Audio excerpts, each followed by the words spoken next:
Coming up on 2020 on ID. American Sniper, a blockbuster at the box office. I'm ready to come home, baby. About a real-life American hero, Chris Kyle. He survived the most dangerous war zones, only to be killed on home soil at the hands of a fellow veteran. Somebody would shoot them in the back. He didn't have any chance. Now, the hero we didn't know. The sniper's wife, the American wife, Taya Kyle, reluctantly drawn into the spotlight. It's like my life lately has been the volume turned up all the way. I'm here. Your family is here. Your children have no father. I love to serve my country.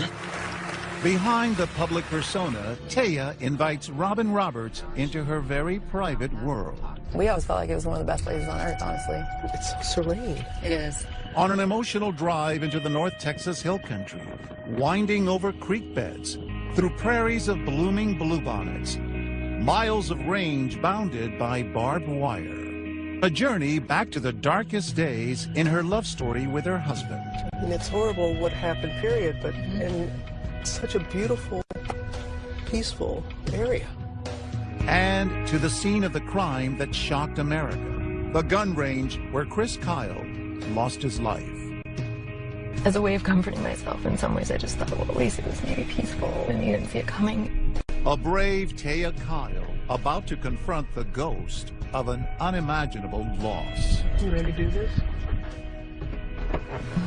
Good. A story of love, war, and renewal. Welcome to 2020 on ID. I'm John Quinones. Millions are familiar with the story of Chris Kyle, the Navy SEAL who struggled to balance a fierce commitment to comrades in Iraq with his duties as a family man at home. But no one knows that story better than Taya Kyle, the wife who fought her own battle to hold their marriage together, only to see her happiness shattered when Chris was murdered by another veteran of the Iraq War. Taya wrote an unflinching account of their marriage in her book, American Wife. And in 2015, she shared her story with Robin Roberts, from intimate family moments to the place where her husband lost his life, to her commitment to keeping Chris's legacy alive. It is a story of unbreakable love. This is American Sniper Chris Kyle as you've never seen him. Not in a Hollywood movie, but in a home movie. One of many his wife Taya Kyle is sharing exclusively tonight with 2020. You may not like everything, but it's for a reason. Faith was very important to Chris, too. Yes. The blessing of a new child. It's scenes like these that inspired Taya to write her book, American Wife, where she tells her story of love and loss with Chris. There was so much more to him. It was my chance to share some of that side, too, because I think he's earned it. For Taya, Chris was her unlikely soulmate, her cowboy in shining armor. He just had this softness and this tenderness. I continue to look back and be in awe of how he managed it all so well, honestly. When you open the book, 4 words jump out: love, war, faith, renewal. Why those 4 words? Love certainly is always a key thing for me. It always has been. It probably always will be. And I mean, it brought the greatest pain in our marriage, but it also brought greater strength. It's been a lifelong journey, but definitely it was more clear in my time with Chris how I had to rely on my faith. And then, you know, renewal is it's a constant process, you know. 4 words, 4 powerful forces shaping their lives from the earliest years. Born in Texas, Chris drifts from job to job as a ranch hand and professional rodeo competitor. He finally finds purpose in the Navy SEALs. During the grueling training program, he befriends fellow Navy SEAL Marcus Luttrell, famous in his own right as the subject of the film Lone Survivor. Mikey and Danny really did. People die all the time in our training, not talking about combat, I'm just talking about training. I mean, blood and sweat every day. Chris not only survives, he thrives, showing immense talent as a sharpshooter, earning his SEAL Trident. He's stationed in Southern California, where, as the movie shows, he meets Taya.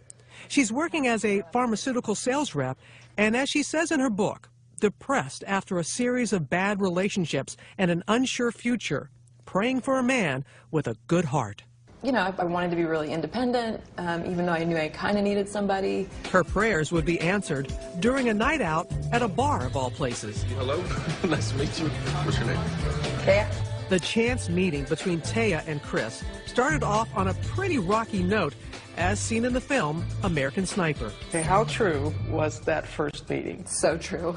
I mean, I drank a little too much, and he held my hair back while I, you know, let it all back out.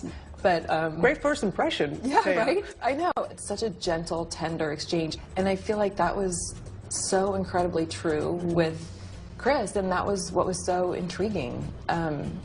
So yeah, and it was funny. So, not exactly love at first sight, or was it? We're in a bar, you know, and he was so genuine and had a depth to him in this really hot body with a cute face. When he told you what it was that he does for a living, I believe you said you didn't want to marry a SEAL. Right. Where are you going? Well, I was just gonna go home because you said you wouldn't date a SEAL, so. Said I'd never marry one. My faith is different now because I think God has a plan. You can really try hard to think you know what's going to happen, but I don't think any of us do. And no, it wasn't my plan, but I'm so glad I did. So when did you know in your heart that he was the one? It was just little by little. He was so nice. Really, I mean, just so nice and supportive. He made me feel like he was excited to talk to me, to see me, and it was just this simple, fun, deep person. On March 16th, 2002, Chris and Taya wed on a sunny California day, exchanging inscribed wedding bands. Taya wrote on Chris's ring, "My life, my love," and he wrote, "All of me," on her ring. But from day one, Chris is torn between love for his country and love for his family. They have to cut their honeymoon short because Chris is called up for duty. Marcus Luttrell's wife, Melanie, is a dear family friend. And they loved each other passionately. I think there was a lot of sometimes ups and downs through different events, but they're going to stay strong together afterwards. The struggle between family and military service would continue to test their marriage. But when he is home, Chris is committed to their growing family. A son who Chris immediately nicknamed Bubba. Give me a hug. And a daughter nicknamed Angel. That commitment, undeniable. It's these stolen moments that Taya treasures most. What kind of father was he? Amazing. Truly, I truly don't think there's a better example of what a father should be than him. I can barely think of a day, you know, there may have been less than 10 in our whole lives that I remember him not laughing with those kids, no matter what kind of day he had. And then he held them to the high standard. You know, he expected them to look him in his eye and be polite and have good manners and do what they're told. And then he cuddled them, you know, he was always available for hugs and, you know, big hugs and a lot of love. Here's a perfect day shot by Taya. Chris roughhousing Navy SEAL style with Bubba, who can't get enough. And a game they called Poke the Bear, which inspired the filmmakers. Let that beast ride like fun.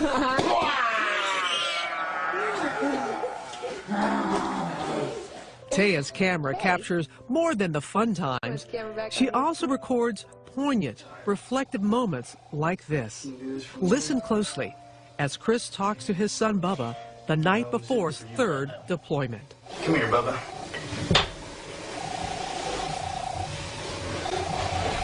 We'll eat 2 more and then you can go to bed. It's just so later. When I'm gone, you can look at the tape.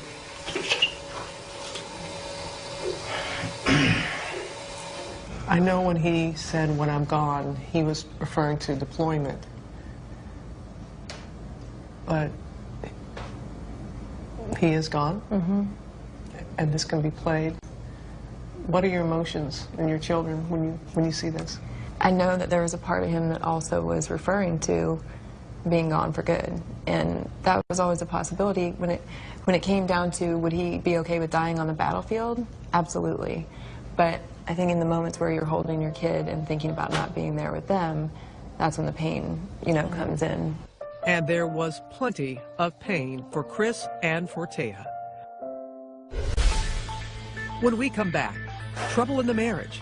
I remember crying to him and saying, I don't want to tell you this because what if this is the last time that we talk? I don't want to tell you this because I don't want you to worry about it. And what the home movies would reveal about a family in crisis. What's this year going to bring for you? Sickness, misery, bankruptcy. Stay with us.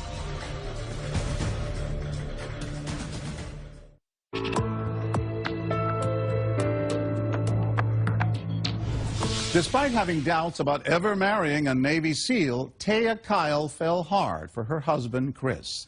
Still, as they built their life together, the couple would find the war Chris was fighting half a world away had devastating repercussions much closer to home. Once again, here's Robin Roberts. Another day of this massive invasion of Iraq.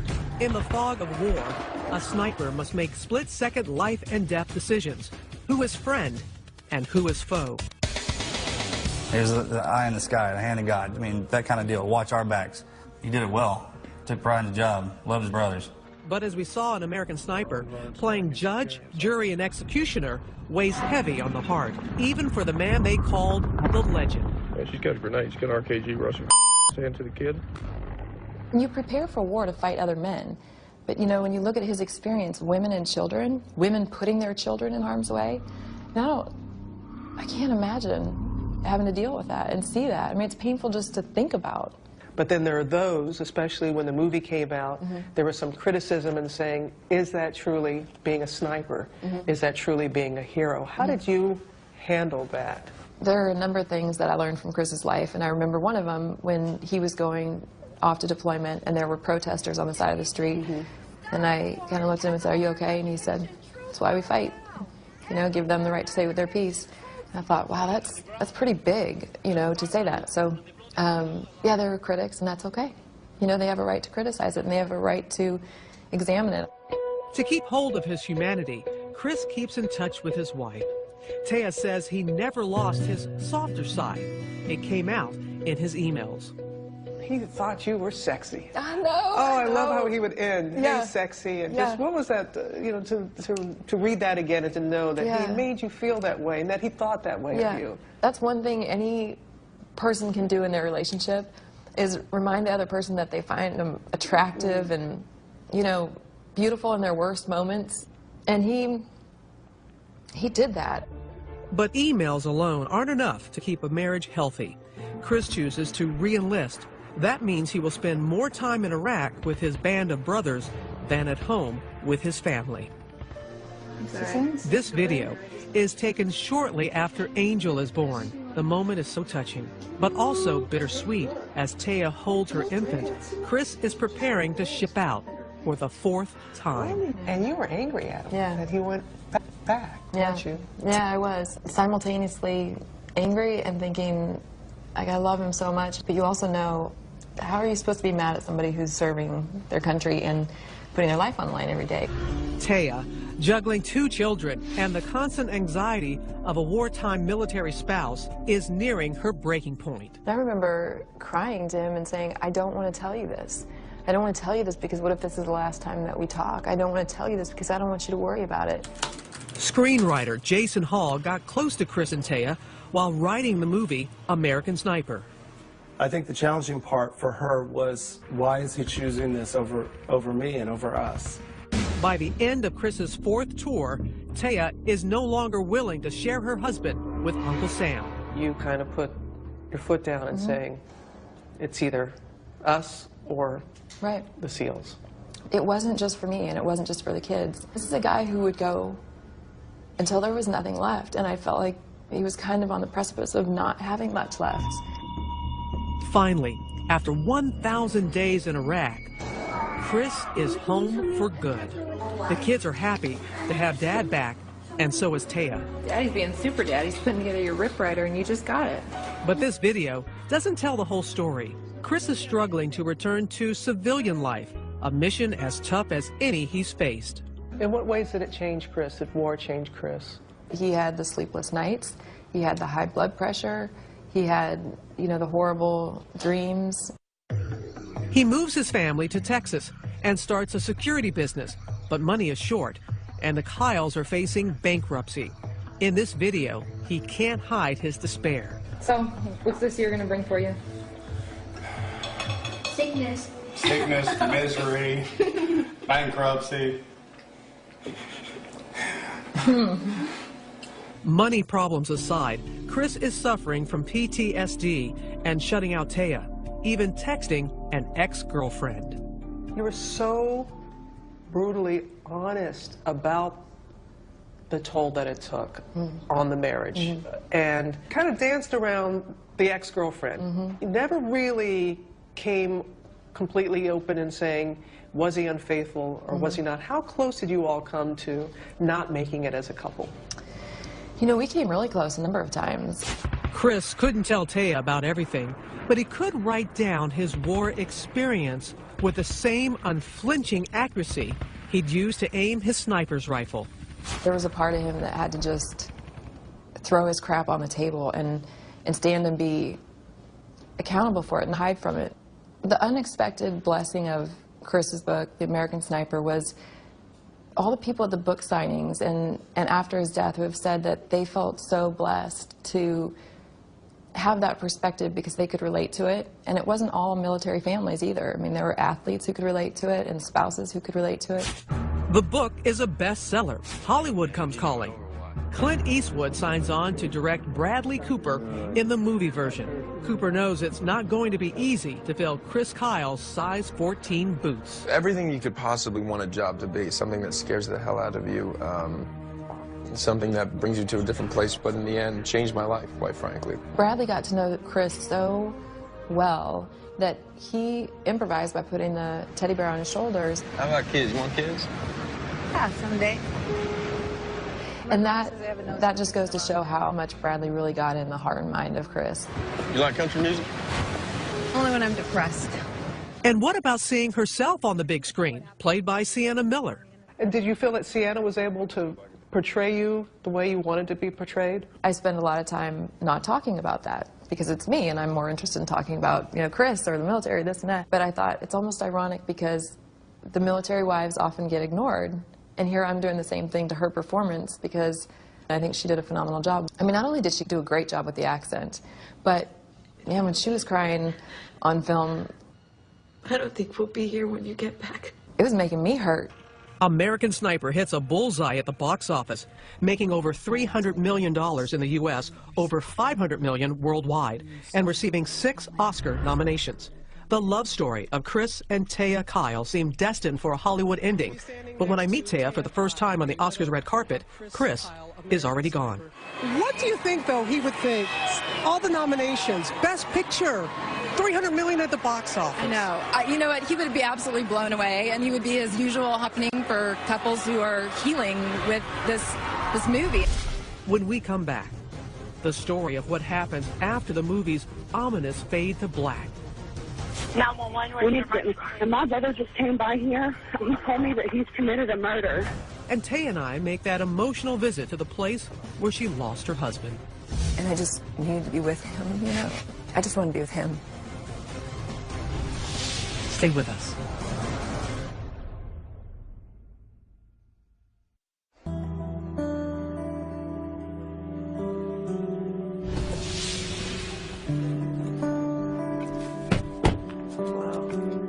The moment has arrived. Taya Kyle is finally ready to return with us to the place where Chris was taken from her. When you return here, is it hallowed ground? Is it haunted ground? Is it? I don't know. It's something that's confusing. Yeah. And it's almost unthinkable that somebody would do that right here. Standing here, Taya is brought back to the day everything changed. February 2nd, 2013. We just had our normal routine, kids' sports. It's nearly 3 years after Chris left Iraq and his war is finally over. Now a best-selling author, he not only has the means to support his family, he has conquered his demons. Here is the family, happy on vacation at the Grand Canyon. Home at last, in body and mind. He has even begun helping fellow vets adjust to civilian life, bringing them to shooting ranges like this to relax and open up. You can still make a difference in this nation by the things that you do in your day-to-day life. One life that needed saving, Eddie Ray Ralph, a Marine who served in Iraq and in Haiti after the deadly earthquakes. When he got home, his life spun out of control. Violent episodes, even threats of suicide. Ralph's mother reached out to Chris for help. And even though Chris had never met Ralph, he agrees. Chris was going to go do something charitable and kind and something he really didn't have time for. He's one of those guys that made time. That brisk February morning, Chris asked his best friend, Chad Littlefield, to come with him and Ralph here to the Rough Creek Lodge gun range, a hunting resort about 2 hours southwest of Dallas. But when Chris and Chad pick up Ralph in Chris's big black truck around 1 in the afternoon, Ralph is wary and the feeling is mutual. The strange man in the back seat set off alarm bells for Chad and Chris. While driving, Chris texts Chad, "This dude is straight up nuts." Chad responds, "He's right behind me, watch my 6. Military slang for watch my back. Still, when they arrive at the range, Chris goes ahead with the day's plan. Chris was definitely in the front, and Chad was behind. And I know that he had just shot some Old West kind of replica guns, and both of them were empty. Ralph waits until Chris has fired all his shots downrange and guns down Chad. Then, before Chris knows what's happening, Ralph shoots him 6 times, all in the back. I know that Chad and Chris both had their sidearms holstered and on safety. The shooter, I think, was over there. And he definitely had some loaded weapons that he turned on him quickly, if not simultaneously. Mm-hmm. I don't think they've ever been able to pinpoint exactly. If he had 2 guns, it could have been. I know they didn't, neither one of them saw it coming. The man who survived 1,000 days of war and made it home has been killed by a fellow veteran. Dying's one thing. Everybody dies, but you shot him in the back, man. You're a coward. Ralph takes Chris's gun and his truck and heads to his sister's house, telling her he just killed 2 men. The second he leaves, she calls 911. 911, yes, ma'am. My brother just came by here. He told me that he's committed a murder. Taya hears the news from Mark Tribley, a family friend on the local police force. I immediately left the police station, went to his house. Taya immediately knew something was wrong, and I told her that it was confirmed that Chris had been murdered. I just looked at him. I remember looking in his eyes so intently and just saying, like, "Are you sure?" Because I've had these scares before where I thought he was dead and he wasn't. And he said yes. I just remember thinking, there's no way you're wrong. Like, there has to be. He was a survivor and a fighter, and, you know, and honestly, I didn't know how many times he'd been shot or that somebody would shoot them in the back. He didn't have any chance, and I think that was part of it, is he was so capable. And he'd been in so many close calls that it didn't seem real. For so long, she had to worry when Chris was overseas. But once he came home, that put him in the clear. She never have to worry about that again. She thought she was going to have him for the rest of her life. And then all of a sudden, on a normal Saturday, she gets a knock at the door, and that immediately changed her life. When they came to the funeral home, I just said I need to see him, like, the minute he gets in. And I know they wanted to clean him up and all that stuff, and I just couldn't have been more emphatic. And on the way there, one thing that I remember asking the guy who went with me, a friend of ours, I just asked him, I said, "Are his hands okay?" And I said, "It's fine if they're not, I just want to be prepared." And he said, "No, I think they're okay." And I just wanted to hold his hand, you know? And even if it had been shot up, I still was going to hold his hand, but I just wanted to know before I went in. And people were concerned, you know, like, "Are you going to be okay going in?" And I said, "Yeah, going in isn't going to be the problem. You know, getting me out of there is going to be the problem." And it turned out it was. That was the hardest part. How were you able to tell your children about what happened to Chris? It was one of the hardest things I've ever had to do. And I remember thinking, you know, maybe I'll take them outside so they don't have the memory of getting this news in the house. I just told them something really bad had happened and that Daddy got hurt. And my daughter looked at me and she said, "Is he dead?" And then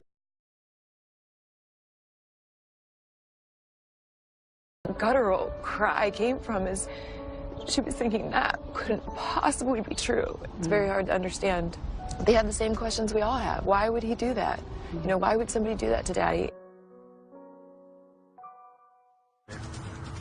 Police tracked down Chris's truck within hours. This video shows police ordering Ralph to exit. Eddie! Turn it off, Eddie! Then, unexpectedly, Ralph takes off, leading police on a high-speed chase through residential neighborhoods.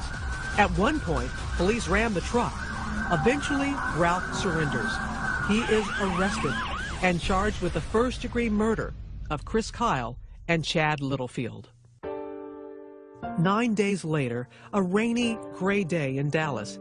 Thousands file into AT&T Stadium, home of Chris's beloved Dallas Cowboys, to pay their respects to a fallen American hero. I stand before you, a broken woman. But I am now, and always will be, the wife of a man who is a warrior both on and off the battlefield. Chris Kyle's funeral procession to the Texas State Cemetery, providing the movie's poignant final moments. The pictures taken from real life, like these unforgettable images captured by ABC stations KVUE and WFAA. The drive to Austin, to the cemetery. It was 200 miles of people lined in the streets and on every overpass, and bagpipers, and people stopped on the other side of the freeway. I mean, it was that feeling of patriotism and acceptance, and that goes right in line with Chris's life. Taya still has mixed feelings about this place, where her husband spent so much time. For him to lose his life in that manner has to just, he must look to the heavens. Are you kidding me? Yeah. I mean, he didn't even have a bullet in his gun. Right. Didn't even have a chance. Right. And I guess when I try to comfort myself, I think if God had gone to Chris and said, "Hey, if I can take your life, I'll inspire a lot of people. Are you willing?" I feel like he probably would have said yes, you know? To be here where it actually happened, because it makes me want to just pay my respects and say thank you to your husband. Really. Thank you. When we come back, Chris Kyle's accused killer gets his day in court. This matter filed State of Texas versus Eddie Ray Ralph. His defense of insanity. The ones in the sky are the ones that fly, you know what I mean? And Taya's reaction. I wanted to come out of my seat like, you don't have a right. Stay with us.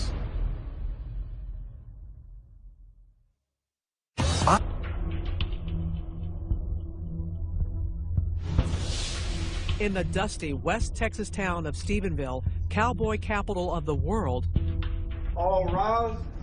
Taya Kyle comes to bear witness as the man who killed her husband is brought to justice. This matter filed State of Texas versus Eddie Ray Ralph. 2 years later, Ralph looks very different. He's heavier and neatly dressed. What was it like being in that courtroom with him? You know, some of the pictures when it was autopsy type pictures and he'd be staring at them, I wanted to come out of my seat, like, don't you dare look at them in that vulnerable state. You don't have a right. It's a challenge for Taya just to be here. The 2 years since Chris was taken from her have been the darkest of her life. And I know, Taya, you tried to remain as strong as you could, but you went down a deep hole, depression in some ways. And you beautifully wrote that were it not for the children, you'd want to be where Chris was. Did you contemplate suicide? No. No, you know, I have a lot of compassion for people who feel that way, but I also know without a doubt that the people left behind are never the same. They're never okay.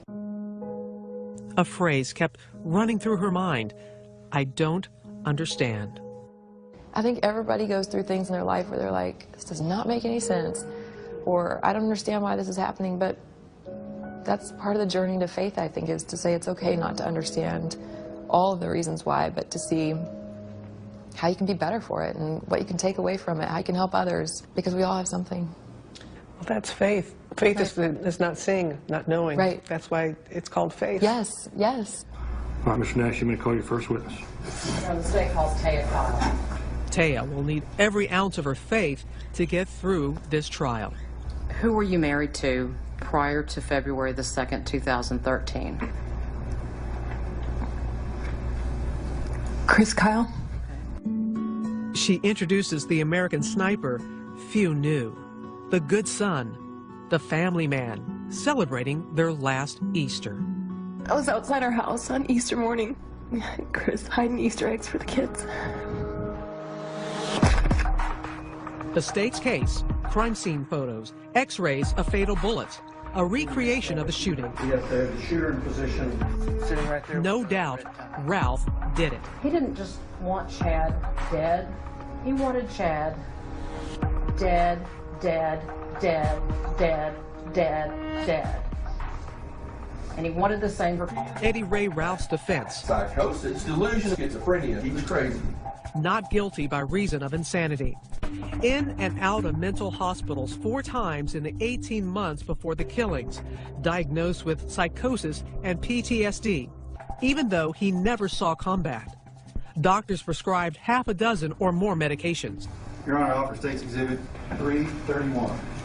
He certainly seems to be acting strangely when police interview him the night he was arrested.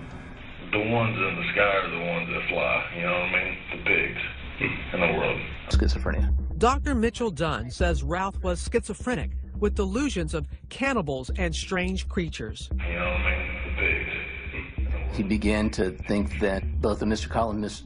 Littlefield were some type of pig assassins. He was acting in self-defense to kill them before they killed him. Ralph's lawyers say Veterans Administration doctors should have kept him in the hospital. Did the VA fail here? You know, I think there are a lot of issues with the VA. I really do. In this situation, though, you know, this guy manipulated every time he got in trouble. He used some sort of excuse. But the prosecution says maybe Ralph just wanted to be the man who shot Chris Kyle. If you kill somebody known as the American Sniper, it might make you feel important. Yes, that's possible. It is time for The jury heads on in their ears. this defendant gunned down 2 men in cold blood, shooting them in the back in our county. Find him guilty. Jurors deliberate together, pray together, and then decide. The way he carried out these murders and then in his actions afterwards. The reloading of the gun, the taking the truck. He ran from the police. He may have had some mental issues, but I don't think it rose to the level of that he didn't know what he was doing was wrong. I've been advised the jury has reached a verdict in this matter. Is this correct? Mr. Ralph, if you'll please stand.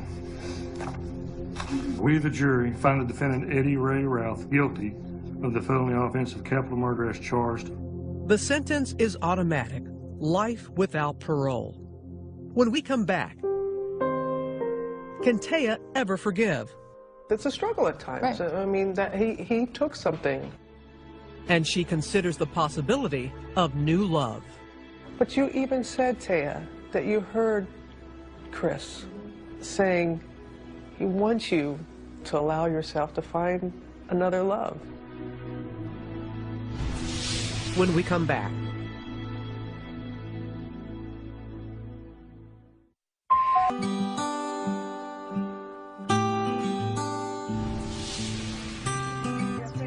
This is your home. You're very private about it, and rightfully so. It is springtime in Texas, and Taya Kyle invites us to her new home. So are you at peace here? It is peaceful, and I feel like it's a real blessing that I can wake up in the morning and, you can hear the birds chirping and the trees. The trial seems far away, but her feelings about the man who took her husband's life are ever present. I had a friend tell me, you know, showed in the Bible that there are stories where he forgives the person immediately, but there's still a consequence for their actions, and sometimes it's long term. And I needed to hear that because I was thinking forgiveness meant it's okay. No, forgiveness, and that's the thing. When you don't forgive, you're hurting yourself. Giving that person that you're letting them off the hook. Right. No, you're not. Right. Taya may still struggle with forgiveness, but the hate is behind her. That's why God tells us not to hate, because the moments where I had just disdain, disgust, like any focus on that person, it hurt me. In this new season, time for a new purpose. Taya is committed to keeping her husband's legacy alive. Welcome to Lubbock, Texas. We travel with her to Lubbock, Texas, where she speaks with kids at Trinity Christian School. Hi, how are you? I'm Taya. Nice to meet you. Hi, what's your name? Ezra. After taking care of unlaced sneakers, she takes questions. What do your kids say when they hear their father is a hero? I think that they know that all of our service members are heroes, and they also know that sometimes just having a mom and a dad who love you, that's really just as important, maybe even a bigger reason to call somebody a hero. There's Q&A with some high school kids, taking time for pictures with anyone who asked. Taya meets 2 young men who will soon be serving the country. Yeah. John Beck is headed to West Point. Oh, wow. I feel like crying. I don't know why it's emotional, but I wish the best for you guys, and I'll be praying for you. Just don't lose yourself. Don't be afraid to talk about it if it gets hard, you know? 1,500 people come to see her for a fundraiser that night. There's no speech. She just tells her story. In my darkest hour, the littlest things made the difference. It was the people who didn't have the words, but just showed up to hold my hand or give me a hug. They auction off a rifle, an autographed copy of Taya's new book, and a hunting dog. 14-week-old female black lab. You know what her name is? Sniper. I've got a couple guys that your bidder number is. No, they're alive because of this. Thank you for telling me that. They raise $100,000 for the Chris Kyle Frog Foundation. The money will go to help take care of veterans and... Let's talk about the foundation. One of the key things, and it's important to me, is that it's for first responder families as well as veterans, because he cared about them, and they're fighting the battles on the home front, but their marriages are taking a toll, and they start strong. These are strong people that are willing to take on that kind of lifestyle, and they could use our help. Back home, Taya takes me to see a special place on the property, the stable. It's kind of fitting with everything we've read about Chris. He was a cowboy. Right. Cowboys have horses. Right. His spirit is something that it's important to me to keep that alive for the kids. And, you know, they've been robbed, but I'm going to do my part to try to help them know their dad through different experiences. And horses might be one of them, you know? Look at you, looking good. Did you ever think you'd marry a cowboy? No, but it was exciting. I never probably thought a cowboy would want me, but... Before we say goodbye, Taya and I find time to go riding. And I'll tell you right now, neither one of us is getting on any wild horses the way Chris Kyle once did. What is it that you like about riding? Well, I love the fact that the animals have that. I feel like there's sort of a spiritual sense to them, and I like the peace of it. I just think they're magnificent animals, you know? And there's no place like the back of a horse to give you a fresh perspective on what's around the bend. Which brings us to a story Taya tells those high school students about her son. He said something to me about dating.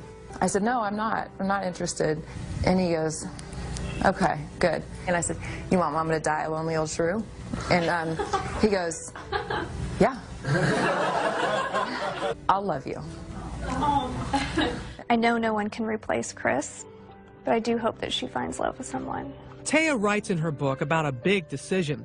She says she took off her wedding ring and moved it to her right hand. So we were in for a bit of a surprise when we sat down to talk. I've been trying to look at things, which, you know, because you talked about switching hands with the ring. So it's back on the left. It's back on the left. The wedding band is back on her left hand, right where Chris Kyle put it 13 years ago. So why is it back on the left?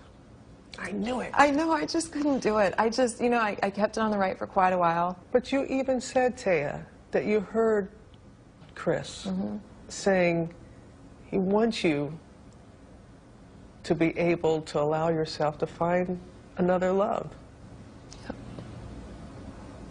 I do believe it, and I can allow for that possibility that the love I have for Chris doesn't have to change. It's just not what I wanted, you know? 2 steps forward, 1 step back. But she'll get there, with Chris still at his family's side. You wrote about how you and really your daughter, she talks to her daddy. Yeah. He talks to her. Yes. Yeah. It's so incredible. And, you know, everybody can have their own beliefs on it, and I feel like sometimes you have to experience something yourself to really buy into it. But it's one of those things where it really doesn't matter, I guess, what anybody else thinks, because she has a relationship there, and my son does too, in a different way. And they'll find their way, and it may ebb and flow, but they will never, ever have any doubt that they were loved and that they're still, you know, being watched out for in some capacity by him, if it's through me or if it's by him. No matter what the future holds for Taya Kyle, she'll never forget, as her favorite Randy Travis song put it, the man who whispered her name. I heard a night bird call to its mate when I heard you whisper my name. You said that song captures what Chris was all about. How so? It's just this quiet presence of somebody who knows you as somebody that saves you. And he did save me. I still heard you whisper my name. As of 2016, Taya Kyle says her time is spent primarily with her family, but she does continue to share her story of hope and perseverance through speaking engagements and her work with the Chris Kyle Frog Foundation. One event, she reports, raised more than $500,000. I'm John Quinones. Please join us next time for another edition of 2020 on ID.